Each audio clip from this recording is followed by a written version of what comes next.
اس cost میں ہو جائے گا۔ اب ہر شخص اتنی بڑی رقم، اتنی بڑی اماؤنٹ کو افورڈ نہیں کر سکتا، اور یہ لاکھوں کی تعداد میں لوگ ہیں۔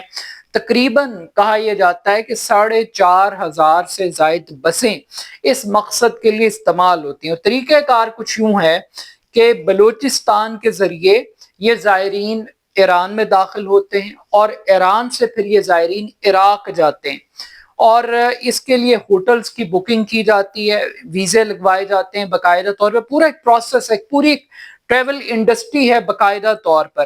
تو اب جب حکومت نے فیصلہ کیا ہے تو یہ فیصلہ بالکل عین اس وقت پر کیا گیا ہے جب لوگ جانے کے لیے، سفر کرنے کے لیے تیار ہیں، یعنی لوگوں کے پاس ریئیکشن ٹائم، رسپانس ٹائم بہت لمیٹڈ ہے، بہت محدود ہے۔ لوگ ایڈوانس پیمنٹس کر چکے ہیں، ٹریولز کے ایجنٹ یہ کہہ رہے ہیں کہ جو ہوٹلز کی بکنگ ہے وہ پیمنٹ ہو چکی ہے، بسوں کے کرائے دیے جا چکے ہیں، تو اب جو پیسے خرچ ہو گئے وہ بھی واپس آنے والے نہیں ہیں۔ مگر اس معاشی بحث سے قطع نظر یہ تو اس کا ایک پہلو ہے کہ پوری کی پوری ایک انڈسٹری کی شیپ و شکل تبدیل ہو جائے گی۔ لوگوں کے لیے ایک مذہبی عقیدہ، ایک مذہبی فریضہ جو لوگ ایک رسم کے طور پر اس چیز کو کرتے ہیں، ان کے لیے بڑی مالی طور پر ایک بڑی مشکلات پیدا ہو جائیں گی، اور ایک بڑی تعداد محروم رہ جائے گی اس زیارت سے، اس تقریب کا حصہ بننے سے، اس واک کا حصہ بننے سے۔ تو یہ لوگوں کے مذہبی جذبات کو بھی بہت زیادہ نقصان پہنچا ہے، اور ایک ایسے وقت میں یہ فیصلہ ہوا ہے جب پاکستان میں وزیر داخلہ کی کرسی پر ایک ایسا شخص موجود ہے جس کا اس خاص سیکٹ کے ساتھ، اس خاص فرقے کے ساتھ تعلق ہے، یعنی محسن نقوی صاحب کی میں بات کر رہا ہوں۔ تو محسن نقوی صاحب جیسے بندے کے ہوتے ہوئے اس قسم کا فیصلہ ہوا ہے۔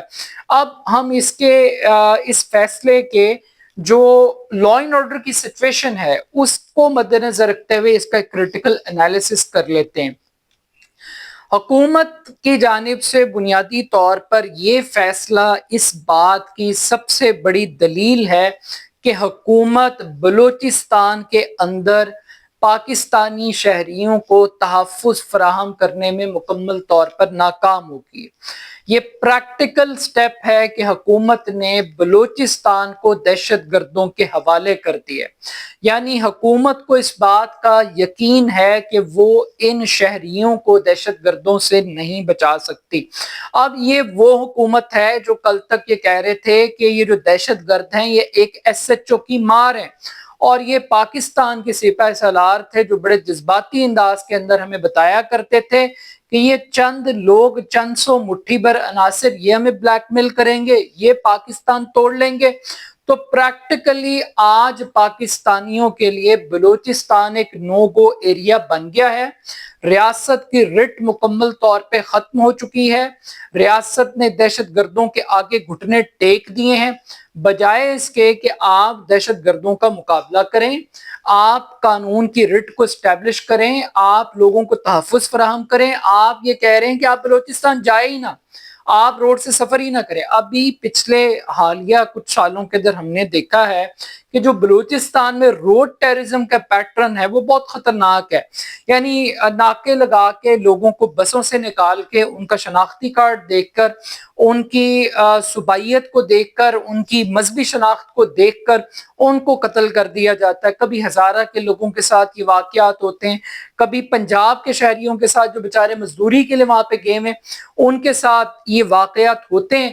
مگر یہ اس بات کی دلیل ہے کہ حکومت کا کوئی سیکیورٹی پلان نہیں ہے، حکومت کی کوئی تیاری نہیں ہے، حکومت اس قابل نہیں رہی بلوچستان کے اندر کہ وہ دہشت گردوں کا مقابلہ کر سکے۔ یہ وہ ملک ہے جو نیوکلیئر ریاست ہے، جو بھارت کو للکار رہا ہے، جو بھارت کی پراکسیز کا مقابلہ کرنے کے دعوے کر رہا ہے، مگر اس کے پریکٹیکل سٹیپس اتنے بزدلانہ ہیں، یعنی کہ آج یہ دہشت گردوں کے لیے اور بھارت کے لیے ایک بہت بڑی وکٹری کا دن ہے۔ بھارت میں ایک سیلیبریشن موڈ ہے کہ ہم نے بلوچستان کو جو آزاد کروانے کا ہمارا ایک نیریٹو تھا، ایک آزاد بلوچستان، وہ آج ہم نے حاصل کر لیا ہے کہ آج پاکستان کی فوج، پاکستان کی حکومت وہ اس قابل نہیں رہی کہ وہ اپنے بارڈر کو سیکیور کر سکے۔ وہ چند ہزار شہریوں یا چند لاکھ لوگوں کو کانوائز کی صورت کے اندر بھی بلوچستان میں اب لے جانے کی سکت و طاقت نہیں رکھتی. تو یہ وہ بلوچستان ہے جہاں پہ بھی پاکستان کی فوج ٹرمپ کے ترلے لے رہی ہے کہ آپ آئیں اور ہم یہاں سے مل کر معدنیات نکالتے ہیں. یہ وہ بلوچستان ہے جہاں سی پیک بن رہا ہے. یہ وہ بلوچستان ہے جہاں پہ گوادر موجود ہے, جہاں پہ پاکستان کی شارک کی بات کی جاتی ہے, اور اس پاکستان کی شارک کے اوپر اب پاکستان کے لوگوں کا اس سرزمین پر قدم رکھنا وہ شجر ممنوعہ ہے, وہ بین ہے, وہاں سے وہ اب جا نہیں سکتے. تو یہ ایک بہت بڑی افسوس کا مقام ہے کہ ریاست دہشت گردوں کے آگے جھک گئی ہے اور ریاستی مشینری جو ہے وہ بالکل بے بس ہے. اب جو کرنا ہے وہ دہشت گردوں نے کرنا ہے, حکومت نے کچھ نہیں کرنا. حکومت ہمیں یہ کہہ رہی ہے کہ گھر سے باہر نہ نکلو کیونکہ دہشت گرد تمہیں مار دیں گے, یعنی گھر میں بند کیا جا رہا ہے, قید کیا جا رہا ہے. تو یہ ایک بہت ہی ایک تکلیف دہ اور ایک افسوسناک پہلو ہے. ہم اس کی سیکٹیرین بحث کے اندر ہم نہیں جائیں گے, ہم اس کے کوئی مذہبی ایلیمنٹس کے اوپر بھی بات نہیں کریں گے. میں نے صرف آپ کو, وہ لوگ جو میری طرح نہیں جانتے تھے کہ یہ ایکچول کے اندر یہ سفر ہے کیا, کیوں کیا جاتا ہے, اس کا پرپس کیا ہے, اور لوگوں کے لیے اس کے اندر انسیت کیا ہے, اور لوگ کیوں جاتے ہیں, تو یہ پہلو صرف میں نے آپ کے سامنے رکھا. اصل جو مسئلہ ہے وہ پاکستان کے اندر لا اینڈ آرڈر کا ہے, اسٹیٹ کی ریٹ کو اسٹیبلش کرنے کا ہے. ہر دور کے اندر بلوچستان میں ملٹری آپریشن کیا گیا ہے. ہر دور کے اندر یہ آغاز حقوق بلوچستان کے نام پر پیکیجز دیے گئے ہیں, مگر حق دو گوادر تحریک چل رہی ہے. ابھی ایک اور جلوس, ایک ریلی ملتان تک پہنچ گئی, اور وہ کل پرسوں میں لاہور کے اندر بھی ہوگی. وہ حق دو گوادر تحریک اور مولانا ہدایت الرحمان وغیرہ وہ لوگ اپنی کیمپین چلا رہے ہیں. تو یہ بلوچستان کی حالت ہے کہ دہشت گرد چاہتے ہیں کہ بلوچستان میں بدامنی ہو, بلوچستان کے اندر ریاست کی رٹ نہ ہو, اور ریاست خود آج بلوچستان کو اپنے ان اقدامات کے ذریعے بلوچستان کو دہشت گردوں کے حوالے ایک پلیٹ میں رکھ کر رہی ہے. تو ایک تو یہ بہت بڑی ڈیفیٹ ہے, اور بھارت چونکہ وہ پہلے ہی کہتا ہے کہ جناب بلوچستان تو آزاد ہو گئے, بلوچستان میں تو حکومت کی ریٹ ہی نہیں ہوگی, بلوچستان تو پاکستان کا حصہ ہی نہیں ہے, وہ ایک انڈیپینڈنٹ بلوچستان کی بات کرتے ہیں. تو جب حکومت خود اس قسم کے اقدامات کرتی ہے تو دشمن کے نیریٹو کو تقویت ملتی ہے, اس کا حوصلہ بلند ہوتا ہے. اب یہ حالات ایک طرف بلوچستان کے ہیں, اب ذرا دوسری طرف آ جائیں, ذرا کے پی کے کی بھی صورتحال آپ چیک کر لیں کہ ابھی وہاں پر جرگے ہو رہے ہیں.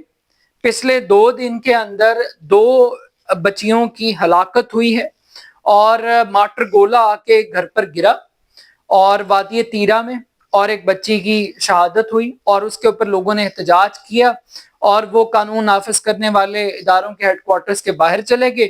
وہاں پر ان کے اوپر سرے عام گولیاں چل گئی, اور 5 افراد مزید شہید ہو گئے, 17 افراد زخمی ہو گئے.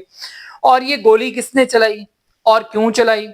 حکومت یہ کہہ رہی ہے کہ یہ بیسیکلی فتنہ الہندوستان جو ہے یہ انہوں نے چلائی ہے گولی, اور جو صوبائی حکومت ہے وہ مرنے والوں کو 1 کروڑ کے پیکج دے رہی ہے. دوسری طرف آپ ٹانگ میں چلے جائیں, ٹانگ کے اندر بھی ایک آپریشن کیا گیا اور فائرنگ کی گئی, اس میں بھی ایک بچی کی ہلاکت ہو گئی, اس کے اوپر بھی احتجاج ہو رہا ہے, وہاں پہ بھی جرگے بیٹھے ہوئے ہیں. تو پوری جو بلوچستان و خیبر پختونخوا ہے وہاں پہ ملٹری آپریشن ہے, ریاست کی رٹ ایک مذاق بنی ہوئی ہے, کون کس کو مار رہا ہے, کون کس کے اوپر گولیاں چلا رہا ہے. لوگ ریاست پہ بلیم کر رہے ہیں, ریاست دہشت گردوں پہ ملبہ ڈال رہی ہے, اور دہشت گرد سب کی پھنٹی لگا رہے ہیں. تو اب مسئلہ یہ کہ ریاست ہے کیا, ریاست کہاں پر ہے؟ ریاست بیسیکلی لگی ہوئی ہے 5 اگست کے اوپر, ریاست لگی ہوئی ہے تحریک انصاف کو کچلنے کے لیے, دبانے کے لیے. عمران خان کو کسی طرح تختہ دار پر لٹکا دو, تحریک انصاف کو دفن کر دو. ریاست کی جو دہشت گردی کی ڈیفینیشن ہے وہ 9 مئی سے شروع ہوتی ہے اور 9 مئی کے اوپر ختم ہو جاتی ہے. ریاست کو کوئی فرق نہیں پڑتا کہ دنیا ہمارے اس فیصلے کے بارے میں کیا سوچے گی. جو ہم دنیا کی نمبر 1 آرمی اپنے آپ کو کلیم کرتے ہیں, جو کہ میں تو مانتا ہوں کہ بڑی پروفیشنل آرمی ہے, لیکن پتہ نہیں ہمارے ڈیسیجنز اس قسم کے کیوں ہیں کہ ہم اپنے آپ کو ایک کمزور ریاست, ایک بنانا ریپبلک کے طور پر اپنے آپ کو کیوں پیش کر رہے ہیں. Still at the end of the day, but ایک اور پہلو, ایک لاسٹ ایک پوائنٹ ہے, اس کو بھی ہمیں ضرور سوچنا چاہیے جو کہ اس پورے ڈسکشن میں نہیں ہے.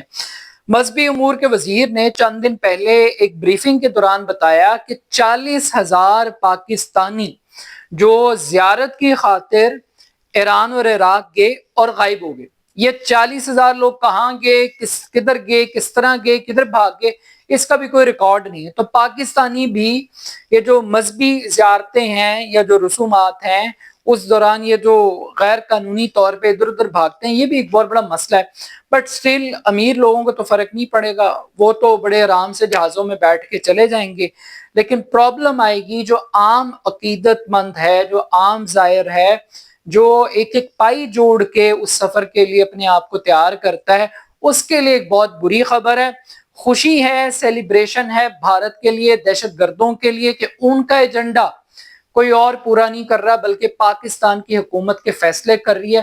حکومت یہ بتا رہی ہے کہ ہم دہشت گردوں سے لڑ نہیں سکتے, ہم دہشت گردوں کو ہرا نہیں سکتے, ہم دہشت گردوں کو مار نہیں سکتے, ہم دہشت گردوں کی جو رٹ ہے, جو ریاست دہشت گردوں نے قائم کی ہے, ہم اس کا احترام کرتے ہیں اور ہم ان کی ٹیریٹری کے اندر داخل نہیں ہو سکتے. تو یہ جو بلوچستان کو نو گو ایریا بنایا ہے یہ ریاست نے, یہ بہت بڑی بدقسمتی ہے. یہ وکٹری صرف دہشت گردوں کی, اور یہ قومی سلامتی کے نام پہ جو مذاق اس ملک کے ساتھ ہو رہا ہے یہ بہت ہی افسوسناک ہے. اس کے معاشی بھی اثرات بہت برے ہیں, سماجی بھی, مذہبی بھی, اور قانونی اور اخلاقی طور پر بھی ایک بڑا ایک منفی پیغام پاکستان کے اندر دیا گیا. اور ایک آخری خبر دیتا چلوں, امریکی تھنک ٹینک بلوچستان سٹڈیز کے نام سے پروجیکٹ شروع کر رہے ہیں, اور یہ وہ تھنک ٹینک ہے جو اسرائیل کے لیے کام کرتے ہیں. تو اب اسرائیل کے لیے امریکہ کے اندر پلاننگ ہو رہی ہے بلوچستان کو لے کر, وہ بلوچستان جس کے لیے عام پاکستانی کے لیے تو راستے اور دروازے اب بند ہیں, نہ وہ سفر کر سکتا ہے, نہ وہ جا سکتا ہے, نہ اس کو امان ہے. لیکن اب امریکی تھنک ٹینک بلوچستان میں انہوں نے کیا کرنا ہے, ان کے لیے تمام کوریڈورز اوپن ہیں, انہیں کوئی نہیں روک سکے گا. تو اپنا فیڈ بیک مجھے ضرور دیجیے گا, میرے YouTube channel AR Khan official کو ضرور سبسکرائب کیجیے گا. بہت شکریہ, اللہ حافظ.